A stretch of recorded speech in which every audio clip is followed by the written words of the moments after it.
Today is International Women's Day.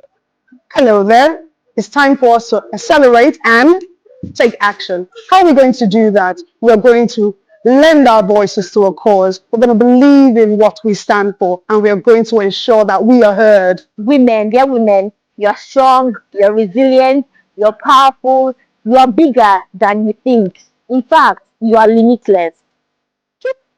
This patriarchy is not something of women alone. This is something that even men, we need a collective action. We need everybody to stand up, sit and know that yes, this we're fighting this right for humanity as a whole, not only for men or for women. Thank you so much.